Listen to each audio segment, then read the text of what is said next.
Hello student, this is Jyoti Saha from Kirjar School. Today we will study 8th class math chapter data handling. तो data किसे कहते हैं? जब किसी भी इंफॉर्मेशन को हम कलेक्ट करते हैं तो उसे हम डेटा कहते हैं। अब जब किसी भी कलेक्ट इन्फॉर्मेशन को हम रिप्रेजेंट करते हैं तो उसे हम डेटा हैंडलिंग कहते हैं। इस डेटा हैंडलिंग में बहुत सारे टॉपिक हैं जो हम पढ़ेंगे, उसके रिलेटेड फिर जो सम्स हैं उसको हमें सॉल्व करना पड़ेगा। पहला टॉपिक है हमारा pictograph, pictorial representation of data using symbol. यानी जब किसी भी डेटा को हम सिंबल की फॉर्म में रिप्रेजेंट करते हैं तो उसे हम पिक्टोग्राफ कहते हैं। जैसे कि मैंने यहाँ पर एक कार्ड ड्रॉ करी है, इसमें एक कार का मतलब मैंने 100 कार्ड से लिया है। 100 कार यानी जुलाई के महीने में अगर मैंने 2 कार सेल करी है तो इसका मतलब मैंने 2 कार सेल ना करके कितनी कार सेल करी है? 200 कार सेल करी है। इसी तरह से सितंबर के महीने मैंने 3.5 कार सेल करी है। हाफ का मतलब यहाँ पे मेरा 50 से है, यानी सितंबर के महीने मैंने 350 कार्स को सेल किया है।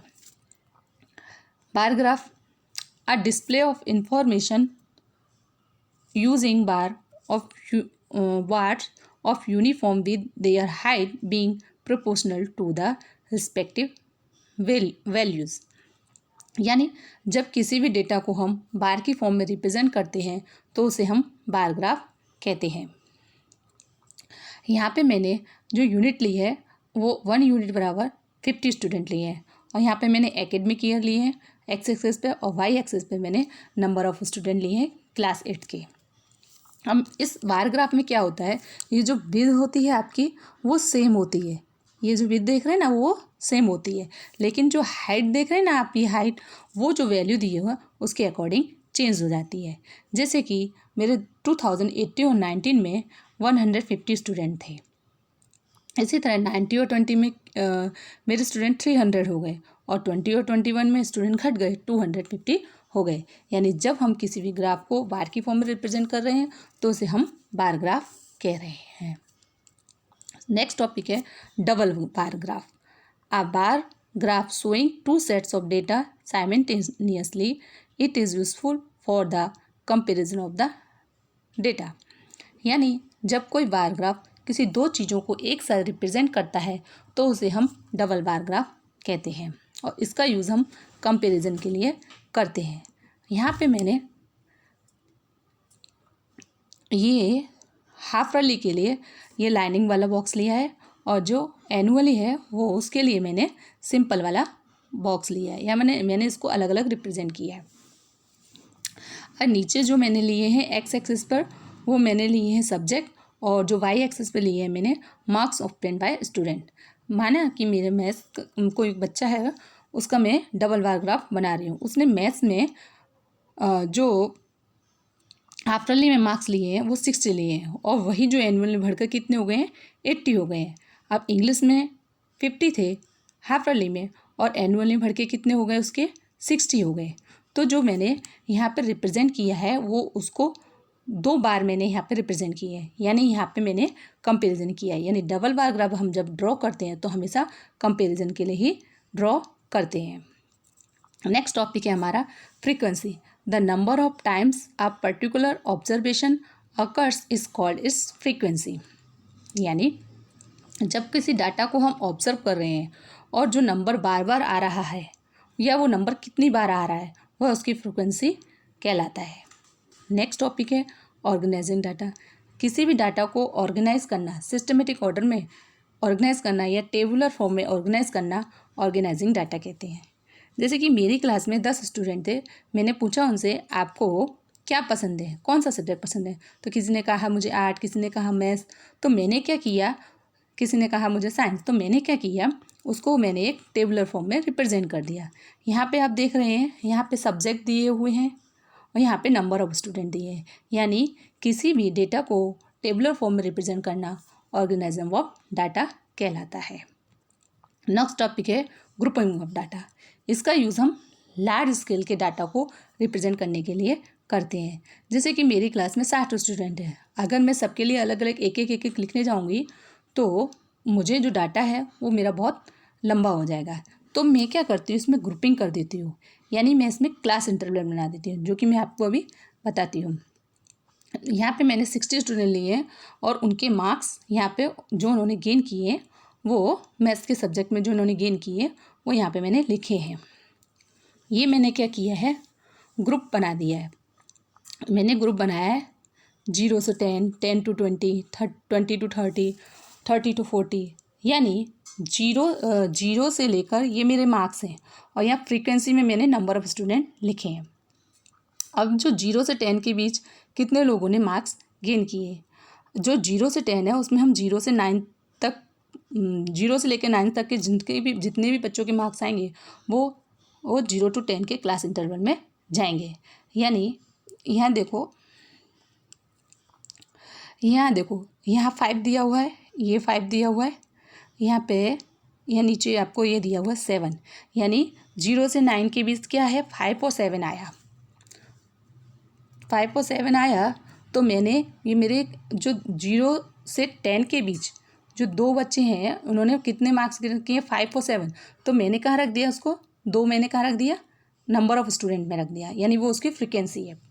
अब ऐसे ही 10 to 20, यानी 10 से लेकर 19 तक जिनके मार्क्स आएंगे उतने बच्चों को मैंने कहाँ रखा है, फ्रीक्वेंसी में रखा है। फ्रीक्वेंसी यहाँ मेरा मतलब है नंबर ऑफ़ स्टूडेंट, और जो ग्रुप्स बनाए हैं मैंने वो मेरे मार्क्स हैं। आइए बात आपको ये समझ में। इसी तरह से जिन जिन बच्चों ने जितने जितने मार्क्स लिए हैं उसके अकॉर्डिंग मैंने उनकी टेबुलर फॉर्म बना दी है। यानी डाटा को ग्रुप के फॉर्म में करने के बाद रिप्रेजेंट करना ग्रुपिंग ऑफ डाटा कहते हैं। अब नेक्स्ट टॉपिक है हमारा histogram. A graphical representation of the graphical representation of the group data is called histogram. It is a vertical bar graph but no spacing between bars. यानी जब किसी भी group data को हम रिप्रेजेंट करते हैं ग्राफ पर तो उसे हम हिस्टोग्राम कहते हैं। इसमें भी हम वर्टिकल बार्स ड्रॉ करते हैं, पर इसमें क्या होता है, गैप नहीं होता है। हिस्टोग्राम की खासियत ये है कि उसके जो वायर ग्राफ हैं उनके बीच में रिप्रेजेंट नहीं हो रहा है, इसलिए उसको वायर ग्राफ ना कहकर हम उसको हिस्टोग्राम कहते हैं। यहाँ पे मैंने मार्क्स ऑफ स्टूडेंट दिए हैं एक्स एक्सिस पे और वाई एक्सिस पे मैंने नंबर ऑफ़ स्टूडेंट लिखे हैं। अब आप देख रहे हो कि जो 0 से 10 के बीच कितने बच्चों के मार्क्स आ रहे हैं, 2 बच्चों के। अब देखा आपने 10 से 20 के बाद कितने बच्चों के मार्क्स आ रहे हैं, 10। तो मैंने यहाँ पे आपको ये बार ड्रॉ करे हैं, इनके बीच गैप नहीं है, तो ये किसको रिप्रेजेंट कर रहा है, हिस्टोग्राम को रिप्रेजेंट कर रहा है। नेक्स्ट टॉपिक है हमारा सर्कल ग्राफ और pie chart. A circle graph is called a pie chart. A circle graph shows the relation between a whole and its part. जब किसी भी ग्राफ को हम सर्कल की फॉर्म में रिप्रेजेंट करते हैं तो उसे हम सर्कल ग्राफ या पाई चार्ट कहते हैं। और ये जो सर्कल ग्राफ होता है पूरे सर्कल और उनके पार्ट के बीच रिलेशन को बताता है। अब हम सीखेंगे नेक्स्ट ड्राइंग पाई चार्ट। हम पाई चार्ट को कैसे ड्रॉ करें इसके बारे में हमको सीखना है। यहाँ पे फ्लेवर दिए हैं चॉकलेट, वेनिला, अदर फ्लेवर, और यहाँ पे परसेंटेज में स्टूडेंट दिए हैं कि कितने % स्टूडेंट को ये फ्लेवर पसंद है। तो इसके लिए हमने क्या किया, एक टेबल बनाई, उसमें फ्लेवर लिखे, दूसरे टेबल में जितने स्टूडेंट को जो फ्लेवर पसंद है उसका % लिखा, फिर उसको हमने फ्रैक्शन में चेंज किया। 50% का मतलब हुआ हाफ, मतलब आपको पता है जब हम % हटाते हैं तो वो हम 100 से डिवाइड कर देते हैं। जैसे 50% इज इक्वल टू 50/100। इसको कट करेंगे तो क्या आएगा, 2। तो यानी हमारा क्या आया, हाफ। इसी तरह से हम इन सबको हमने फ्रैक्शन में बदल लिया है। अब नेक्स्ट जो टेबल दी है उसमें दिया है फ्रैक्शन ऑफ 360, यानी हमको क्या निकालना है, एंगल निकालना है। यानी हाफ को हम 360 से मल्टीप्लाई करेंगे तो हमारा क्या, 360 डिग्री से मल्टीप्लाई करेंगे तो हमारा क्या निकल के आएगा, 180, यानी 180 डिग्री आएगा। इसी तरह से हम 1/4 का निकालेंगे तो 90 डिग्री आएगा। अब हमें पाई चार्ट कैसे ड्रॉ करना है ये सीखना है। तो पाई चार्ट ड्रॉ करने के लिए पहले हम कंपास से एक गोल सर्कल बनाएंगे। यहाँ पे हम प्रोटेक्टर रखेंगे, पहला हमारा क्या है 180 डिग्री, हम यहाँ पे 180 डिग्री का एंगल ड्रॉ कर देंगे। अब हमें क्या करना है, ये जो आपको लाइन दिख रही है ये हमारी बेस लाइन होगी अब प्रोटेक्टर की। अब यहाँ से हम 90 डिग्री का एंगल ड्रॉ करेंगे। ये जो मैंने आपको सिखाने के लिए 2-2 3-3 बार लाइन करी है वो आपको नहीं करनी है, ये सिर्फ सिखाने के लिए है। तो ये यहाँ से आपका 90 डिग्री और यहाँ से 90 डिग्री का आपका एंगल बनेगा। यानी जो एंगल बनेंगे हम प्रोटेक्टर और कंपास की मदद से बनाएंगे, वो भी सर्कल के अंदर। सर्कल के अंदर जब हम एंगल बना रहे हैं तो वो हमारा पाई चार्ट ड्रॉ हो जाएगा। नेक्स्ट टॉपिक है हमारा probability. A random experiment is one who outcome can not be predicted exactly in advance. जब हम रैंडमली कोई एक्सपेरिमेंट करते हैं तो हम भविष्यवाणी नहीं कर सकते कि कौन सी चीज़ कितनी बार आएगी, तो उसे हम प्रोबेबिलिटी कहते हैं। इसका फॉर्मूला होता है probability is equal to number of outcomes upon total number of outcomes. जैसे कि कोई कॉइन है, उसमें 2 फेज़ होती है, एक हेड और एक टेल। जब हम उसको उछालेंगे तो हम कह नहीं सकते कि हेड आएगा कि टेल आएगा, लेकिन हम उसकी प्रोबेबिलिटी कह सकते हैं। जैसे कि हमने कोई कॉइन उछाला तो उसमें टोटल नंबर कितने हैं, टोटल नंबर है हमारे 2। अब हमें हेड आने की संभावना कितनी है 1।